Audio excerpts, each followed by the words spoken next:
Welcome to the Business Trendsetter podcast, where we talk about trends and how to grow your business. My name is Manny Turan.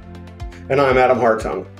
We are Spark Partners. We're dedicated to help you grow your business by primarily understanding trends and understanding your customer. And the topic that we're going to start off with today has to do with a sporting event that is taking the world by storm, many years going, but has never really taken off here in the United States as much as it has the rest of the world.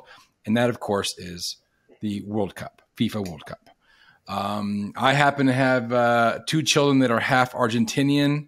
So I'm rooting for Argentina, obviously, here as they progress to the next level. And so, we talk a lot, Adam, about trends, about fads, about consumer behavior, about bias. And I think all of those can be wrapped up in the conversation regarding the World Cup. So I'm interested to hear from you, Adam. What are your thoughts about the World Cup? And are you a fan? I'm not much of a sports fan of any sport anymore. But I think what is valuable to understand in looking at the World Cup is that the tools that we use to help people understand what the future is going to look like.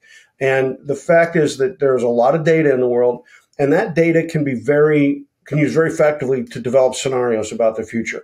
I've made a lot of predictions over the last 15 years. And when I was writing for Forbes, I made a lot of predictions, and we get them almost always completely right, almost wholly right.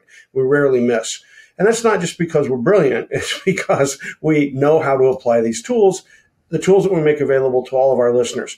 And so in doing that, I wanted to I agree with you that we're taking a look at what's going on, because right now everybody's all excited about the World Cup. Yep. And the thing to do is to sit there and say, what's the scenario of the world today, and what's the scenario of the world going to look like in 10 years? And where is it that I would want to try to be making my bets as a business? So, for example, I did some research, and the size of the NFL, or what we call football in America, is a $15 billion industry. Okay. But its growth is flat, and its TV ratings have declined for the last 15 consecutive years. It's not on a growth trend. The NBA is about a $7.5 billion industry. Okay. It's growing at about 2%, but almost entirely internationally. All of the growth, in fact, 100% of the growth is international, China, Asia, and that's making up for declines in the United States. Wow. Major League Baseball is a $10 billion industry, so sort of in the middle, but it's been in a secular decline for 15 years. Yeah, at least. It's declining at 5% per year, and it has no growth sectors left. It's a global industry. There's no markets that are untapped. And so why do I pull this up? Because then soccer, which is the one that seems to get everybody's attention, it's also a $15 billion industry. Uh-huh. So none of these are particularly bigger than the others, although football is about twice as big as the NBA. But the reality is that it's not growing at all outside the United States. If you look up FIFA and you look up what's happening in the world of soccer, then what you read is that its growth market is the United States. And that's why all the television and all the publicity and everything going on is they're dependent upon the switching that's happening as there's some switching between people watching baseball and football and now watching soccer. But overall, those four industries, those four market participants in the sports industry are flat. They're flat to negative. They're not growing. And where is it growing? Well, this is where I turn. I have a suspicion of where it's growing. Where do you think I'm headed? Esports. Esports, you're right. Gaming. Esports in the gaming business. Yeah. The esports business, just the esports side of it, which is just the professional side of the sport, is about a $10 billion industry today. It is growing at 25 to 50% per year. Right. So what I want people to understand is this is kind of like electronic commerce 25 years ago. You knew who Amazon was and maybe nobody else 20 years ago in 2002, but the market was growing extraordinarily fast. The people who got into electronic commerce understood it, did well. The ones who didn't, like Toys R Us, suffered. What we can see is as we look at this industry, the future, without a doubt, is in esports and it's in gaming.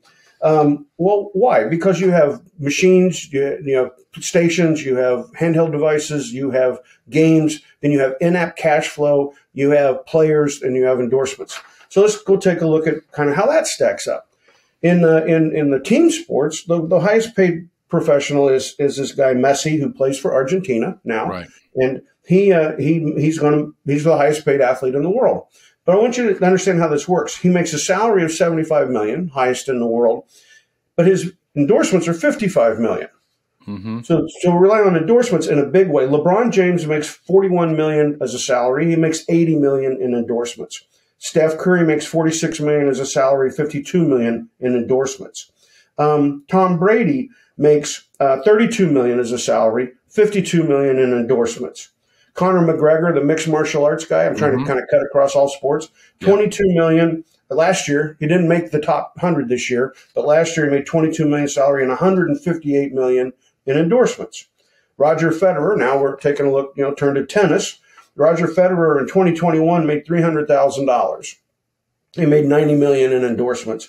In 2020, he made 6.3 million winning tennis matches and $100 million in endorsements.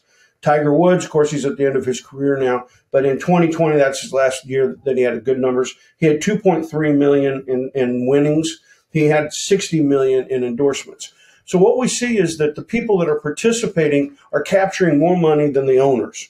The owners of teams aren't making as much money as the top players are. Recently, the fellow, I think his name was Judge, that he just set a new record for home runs. He got a contract for $300 million across 10 years. That's $30 million a year. But what's happening is he's going to make more money on endorsements. And so that is that. In other words, if you want to make money in those sports, you got to be a player and you got to be at the very, very high end. Right. Very high end, because quickly after you get past the top 30, 40 players in each of these games, what happens is the salaries are not even $1 million, and they're not getting hardly anything, if anything, for endorsements. The third or fourth guy on the starting team for the Oklahoma NBA team is not getting anything other than maybe endorsing a local auto dealer. So he's not pulling in millions of dollars in endorsements.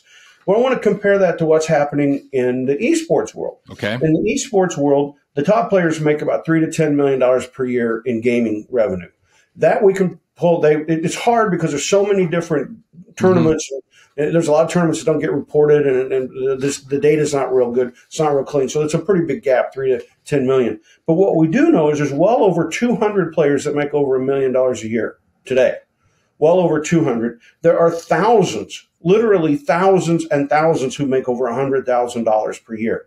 $100,000 is almost 50% more than the average amount of money an American makes, right? Yeah. American average median salary is something like $70 million.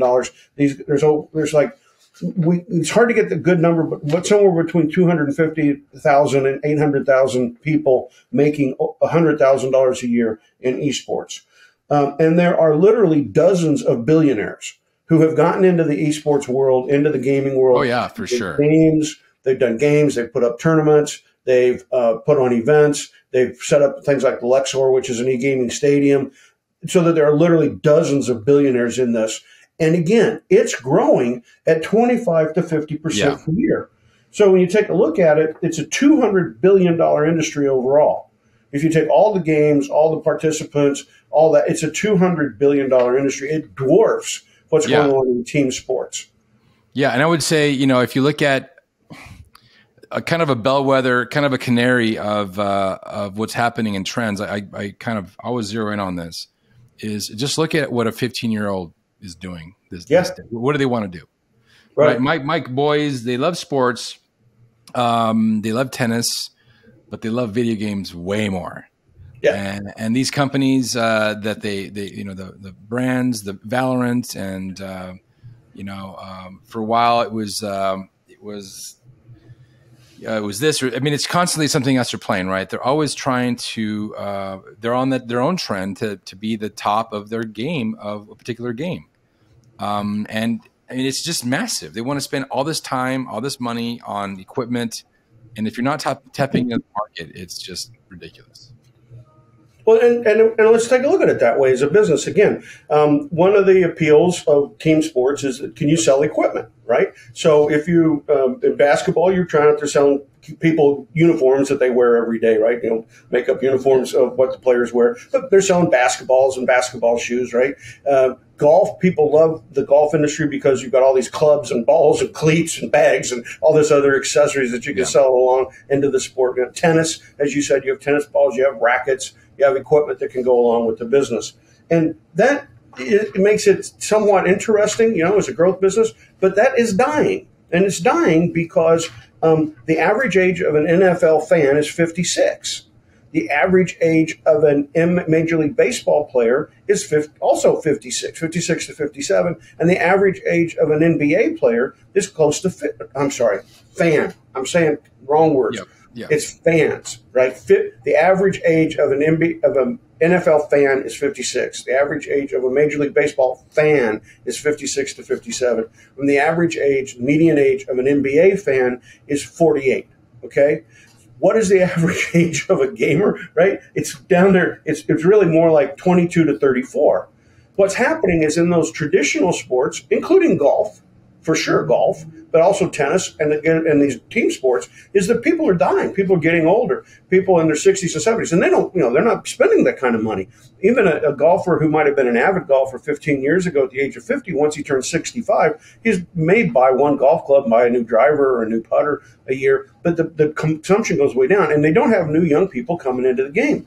And right now, there's a split happening between the Professional Golfers Association, PGA, and this new golf group that's being formed out of Saudi Arabia. It's split the players. It's reducing the interest in the game, introducing the tournaments. Major people that had a lot of attention, like Tiger Woods, are retiring. They're getting older. There aren't any newcomers coming up with the excitement to drive that sport.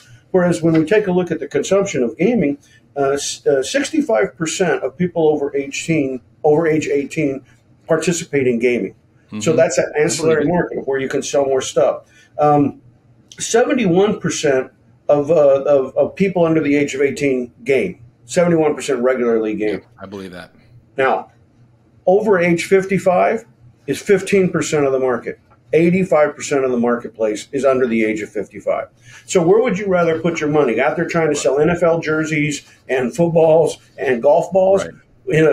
Where your average customer is old, running out of money, and the market is shrinking, or you would say, would you rather go after the market that's growing? It's already large. It's a 25% per year, and has all these ancillary products that you can sell to people that are of high consumption age, right? So put it all together, and what you say is, hey, if you took a scenario of sports and what sports looked like in the year 2000, you would not have had gaming or esports high on your list. You might have said, well, that's kind of interesting. It's a fringe thing. Maybe kids are playing it. And you're probably beating your kid up to get up off the floor and go out and play baseball, right? We go into 2010. Clearly, it's becoming a bit more of an involvement. We're seeing a lot more people participate. And you start seeing, I read a couple articles about it becoming a trend. And there were a lot of people who thought, okay, this will never be a trend, right? Because it's not really a sport. Well, now by 2022, what we see is the trend is entirely intact. So we can project out, we can say, in 2030, where do you want to put your money? Is it smart for cities to be putting in millions to billions of dollars to support professional athletes? Las Vegas building a giant stadium for football. Oakland right now is in a big fight. Should they or should they not put billions of dollars into a stadium to keep the Major League Baseball team athletics in the city of Oakland?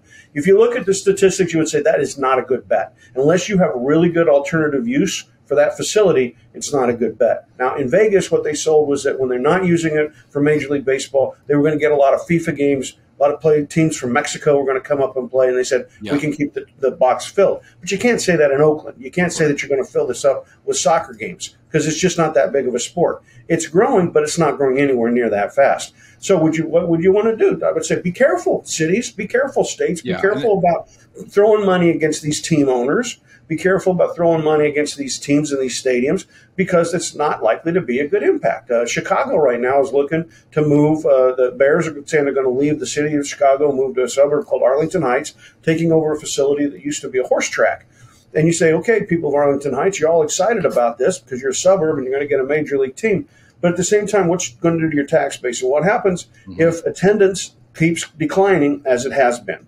Is this where you want to be? Or, would you be smarter to go out there and try to build a casino-like facility that you could fill up with gamers who are playing games? I think what we're trying to say here is that, the dynamics of this industry are changing. And if you're in the industry, you got to just think hard about what part and how fast you want to be, part of the industry. I know of a company that is working on a technology that would be useful for across a lot of the both the sort of smaller high school and high school teams, football teams. It's basically a communication device that would tie into the coaches. So, I mean, that industry is it's going to be there. You can make money doing it. I mean, this is not a dead industry. These are still multi-billion-dollar industries, right? But if you're looking at 20-year play, if you're a city thinking about how you're going to spend your money, if you're thinking about the long haul, you have to really think about trends and how they're going to affect your business. Well, let's just take somebody who's an entrepreneur, and you're in any town in USA, and you're saying, okay, there's retailing's not doing well. I can get some retail space at a low price. You could open up a sports memorabilia shop, right? And you could say, oh, look at how this baseball card sold for a record price on this one baseball card. That little piece of information doesn't give you a scenario, and it doesn't give you a trend. What I would say is that, there'll be demand for some sports memorabilia, but that market's not likely to stay up. Go watch the Antiques Roadshow. The Antiques Roadshow now are not new shows. What they love to do is say, oh, here's a segment that we ran in 2010, 2015, some year, and we did an estimate. And then let's tell you what the estimate is today. Well over 9 out of 10 items that were estimated on the Antiques Roadshow are worth less today than they were when they were first evaluated. Why? Because it's antiques, and the people who are buying antiques are dying, and young people don't want them. I have mementos that came from my grandparents when they took a wagon train into Oklahoma. My sons have no interest in that. Yeah. I don't know what I'm going to do with those mementos, the actual trunk that was on the wagon train and all that kind of stuff. You have that? Yeah, I do. But, and my generation loved to catch these old antiques. Well, now what's happened is they're sitting in people's homes. These people are getting in their 80s. They're moving into nursing homes. People are dying. And the children come along and go, oh, look at that old thing. Oh, yeah, they said that belonged to grandma and grandpa. They don't even want it anymore. Yeah. So what I say is, instead of opening a memorabilia shop, go open yourself a gaming shop. I was surprised to learn that of the 20 top-selling games of all time, number 1 was Super Mario Brothers. Number 2 was Tetris. Now, those are names that I even know, right? Yeah. And the ones that I know is really, really hot right now, which is Minecraft.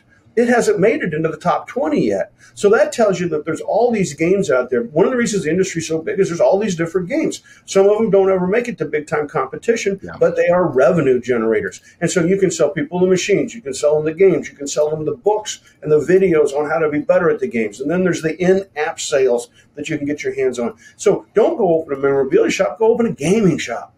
That's where you're going to have people coming in, people with money to spend, people who say, gee, I want to know more about how to play these games. So you can use it as an entrepreneur, thinking about where you want to go. You can use it as a parent, thinking about, well, what do I want for my kids? Sure, they ought to get some exercise. I'm a believer in exercise. But at the same time, if you're berating your child for playing games, you may want to think twice about that.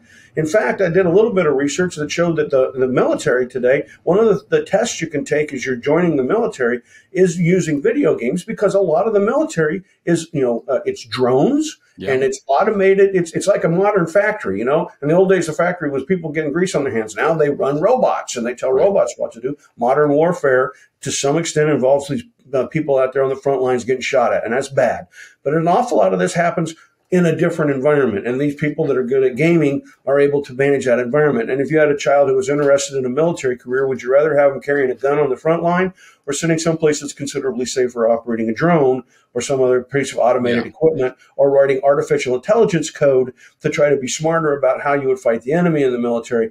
What I'm getting at is things that people that were older, like the grandparents of today, they might have disdain for what these young people are doing.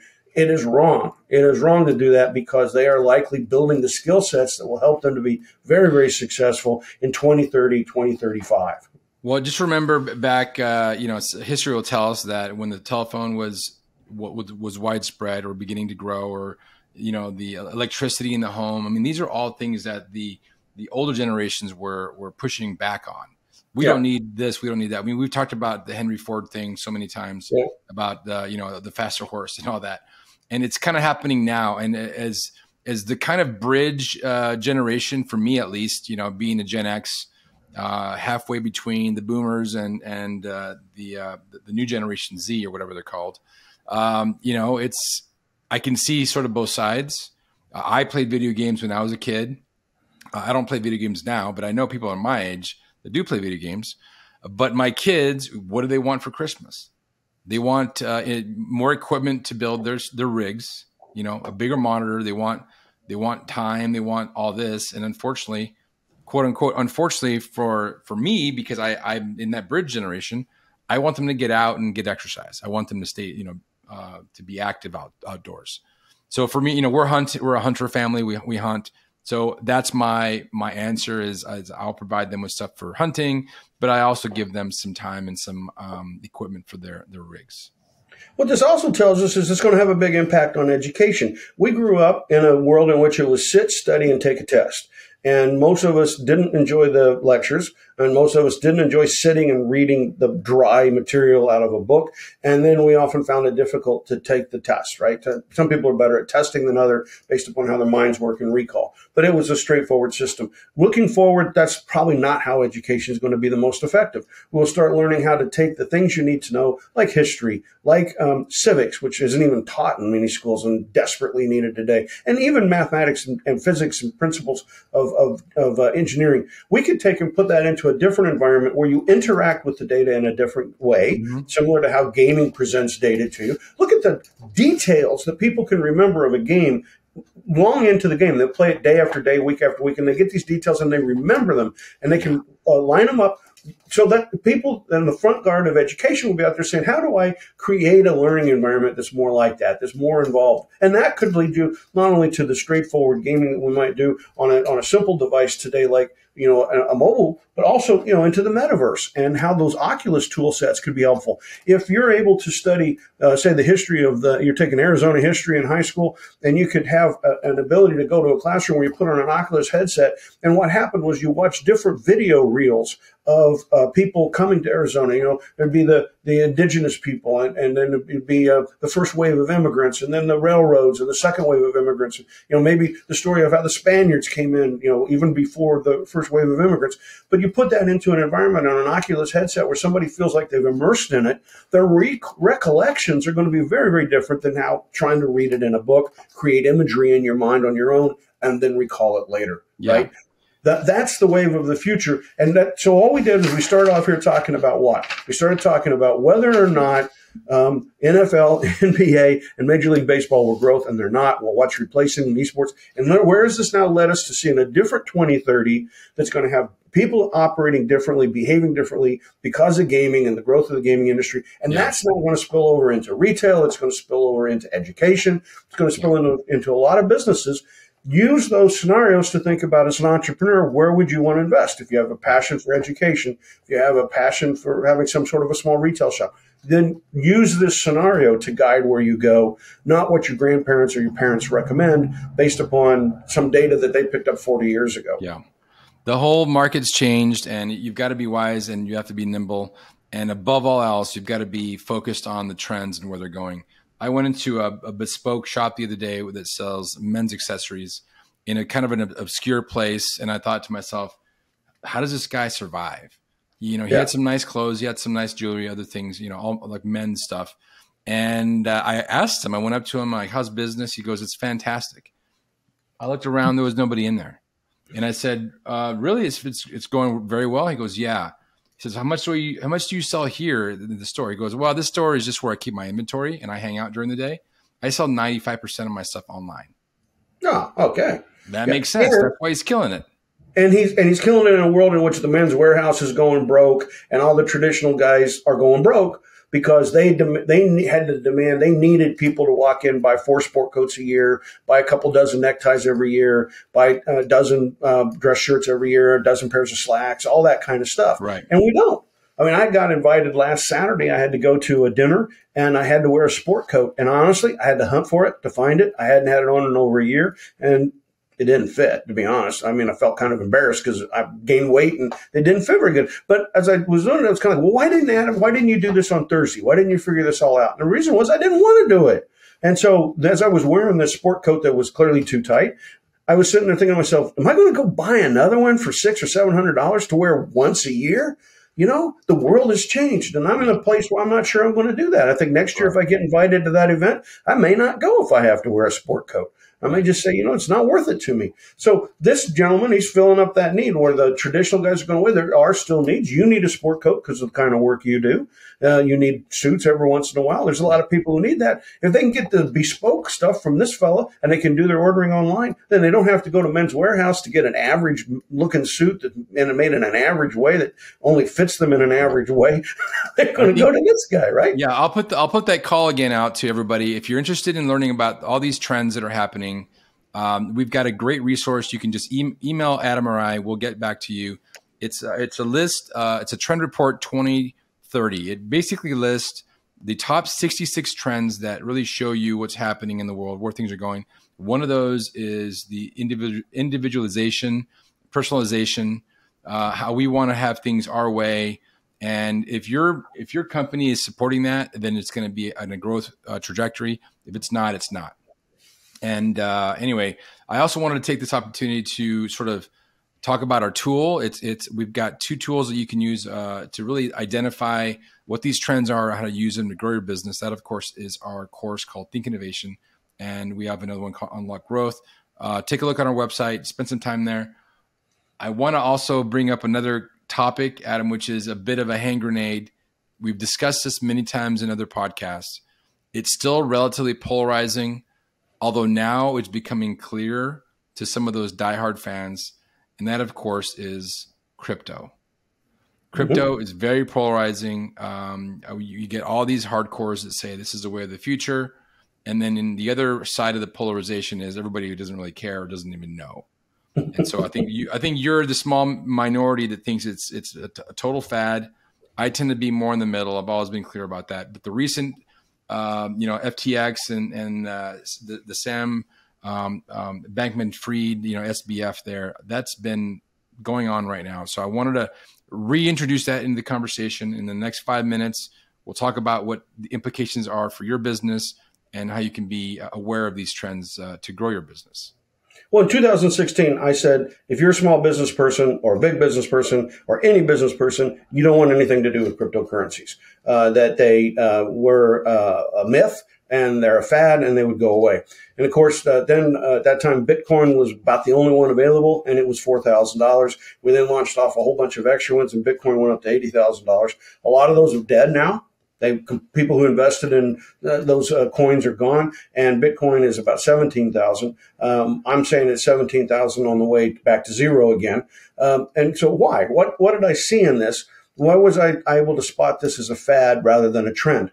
And I think the biggest issue that I kept looking at was the fact that a dollar is really just it's a form of a currency is something that you hold in order to make transactions, and you have to have faith. I mean, if I walked around with 2 chickens under my arms, right, and I was going to go buy stuff, and I had to try to trade chickens, that's pretty difficult. But if you said to me, hey, Adam, instead of carrying chickens, I'm going to issue some paper money, and then you can use the paper money, I'd have to trust you. I'd have to trust that you could, take care of that. And what we know is that originally in the United States, the banks, the individual banks, they created their own currency, and often they got robbed and somebody took the gold. And when somebody took the gold, then the currency wasn't worth anything anymore because the currency was only as good as the amount of gold they had to hold it in place. Right. We go through time, we end up with the federal banking system, we get the Federal Reserve, and now have the full faith and service of the United States government behind the currency, and people started to trust it.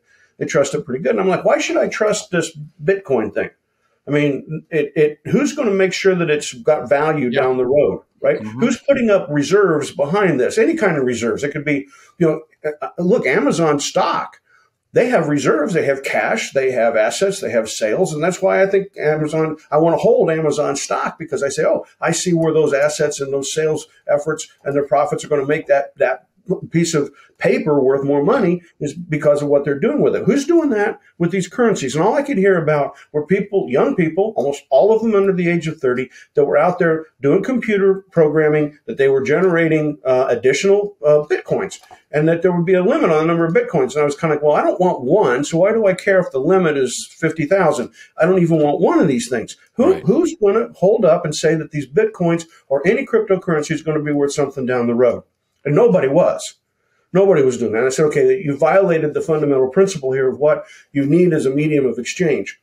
The second thing was then, I predicted that there would be this massive fallout and this default in the coins. And I got, just hammered. People said, you can't crack the blockchain, right? The blockchain is this uncrackable mathematics. And I was like, yeah, but you got to have banks, right? I mean, I can't sit here and say, here's my hard drive with a bunch of Bitcoin on it. I got to be able to trade. I got to be able to put this Bitcoin to use. I got to buy stuff with it. So I got to have intermediaries that trade. And I said, those are not going to be secure. And who's going to regulate those? Like today, if I want to go buy a stock, I obviously am not going to drive to New York and stand on Wall Street and say, I want 10 shares of Apple. Instead, I go to a regulated brokerage and I say, would you please undertake this transaction for me? I give you money, you give me. And by the way, would you then hold those shares for me because I can sell them down the road? I have to trust that Merrill Lynch or Scottrade or Robinhood or whoever, I have to trust them. Okay. Who am I trusting? If I trust in Bitcoin or Dogecoin, there was never anybody that I could trust. So what happened here was pretty straightforward. FTX, people started giving money to FTX like it was a bank. And they said, oh, great, I'll hold my Bitcoins there. FTX, in order to make more money, they were trading in cryptocurrencies. Well, okay, they were making some money on trades because crypto was going up. When crypto started going down, they started losing money on trades. The second thing was then to cover the losses, they had to go back into any reserves they had. Well, their reserves weren't gold and they weren't assets. They were Bitcoin. They were other cryptocurrencies. So the value of the reserves kept shrinking at the same time they're losing money. So what happened was, as a bank, they went broke. The assets they had to back the currency, which was their cryptocurrency, FTX and Bitcoin and the other ones, the reserves got too small and it all fell apart. And now what happens is, okay, you're doing transactions without proper level of reserves. You were telling people that this was safe when it wasn't safe. That's wire fraud. That's securities fraud. So Bankman-Fried got arrested in the Bahamas, and this 30-year-old guy's going to go to jail. And everybody thought he was the greatest walking human in mankind 3 years ago, but he was a flake. He was a complete con man who didn't know anything about how securities work or currencies, and even admitted so, but said that that these were going to change the world. The reality now is that he's gone. FTX is gone. Those billions are wiped out. So now you have to look at who's next. Well, Binance. Okay, Binance was going to maybe save FTX. They said they couldn't. Binance has $5 billion of backing. They've lost of reserves because their only reserves are also cryptocurrencies, and they've gone down. Just in the last month, the reserves went from 5 billion to 2 billion. If their reserves go to nothing, once again, then it's no good, and they go bankrupt, and all the customer currencies are gone. So when people started to say, look, instead of taking Bitcoin, I want to convert that now into USDC, which means it's a stable coin, ostensibly backed by reserves, so that you can have these as dollars. They had to quit trading in that. They couldn't back the trades. They didn't have enough reserves. And they said, hey, look, we have our own stable coin called Bitcoin USD or BUSD. So that's the Binance. I'm sorry, it's BUSD for Binance US dollar. And they said, take ours. Because, instead of wanting the USD one, you take ours that's under Binance. And people are like, no, thank you. Yeah. Where are your reserves? No, thank you. You're trying to get me to take a stable coin that's backed up by the product that I'm trying to get rid of, which is the Bitcoins and the Dogecoins and the other coins that I don't want. And so as a result, they're now in free fall. By the way, their reserves were audited. And so they said, well, here's our audited reserves. Their auditor is a firm named Mazars, M-A-Z-A-R-S. Do you remember that word?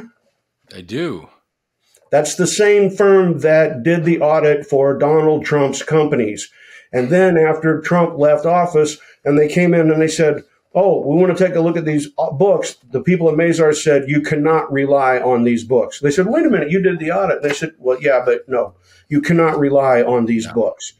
For 10 years, they had audited the Trump companies, and then they said these are not reliable books. Those are the same auditors saying that Binance reserves are in place. And they had to issue a statement saying, well, actually, we can't guarantee that those reserves are there. Right. So in other words, our audit isn't worth anything. So we got it in a fall now. I mean, who's going to trust them? Who's going to trust them? Coinbase is another one. I mean, it could just disappear tomorrow. Yeah. Celsius disappeared. Terra disappeared. 3AC. All of those were the same exact kind of organizations as Binance and Coinbase.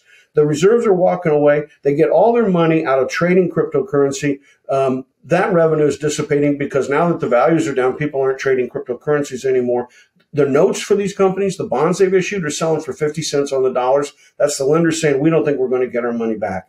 So far, $8 billion we know was wiped out in the FTX wipeout. We're down, as I said, $3 billion at Binance and $3 billion at Coinbase. this was all a fad.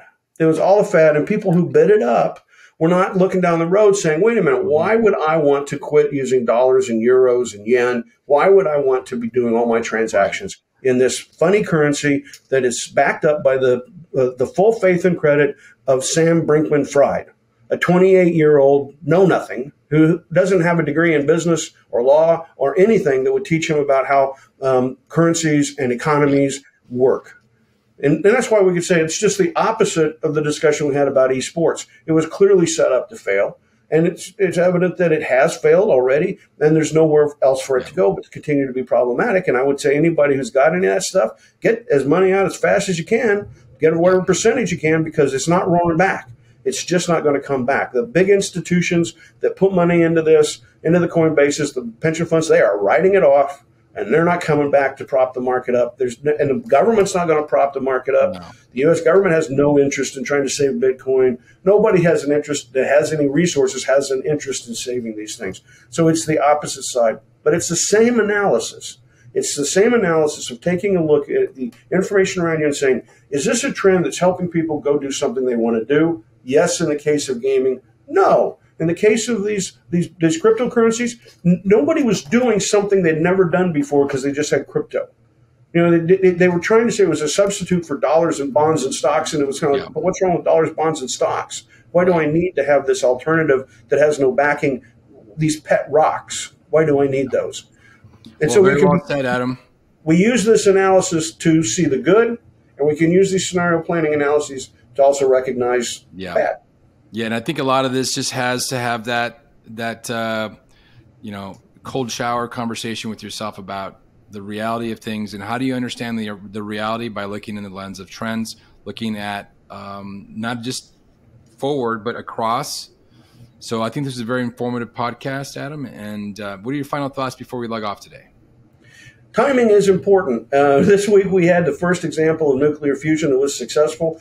That means that we were able to explode a hydrogen atom and get 120% of the energy out of what we put in. It's been something that's been tried for 40 years. Bob Guccione was the founder of Penthouse Magazine, which probably none of our listeners know about. It once competed with Playboy, which probably none of them know anything about. But he went broke because he put 100% of his money into trying to crack the physics of nuclear fusion. Nuclear fusion has now happened, but I would say the same thing. Don't go put all your money there. This is going to take decades to turn into something that can be used, that could replace nuclear as we have it today and other forms of energy. It will happen, but it will take decades. So it's important that you have your scenarios and that you have a sense of timing. And we can take a look at that one, for example, and say, okay, we can start to recognize where it's going to happen. But for most business people, I'm telling you, it's so far out in the future, it's not really part of your planning scenario today. Yeah, indeed. Well, very, very well said, Adam. And with that, of course, for our viewers and listeners, spend some time looking at our archive material.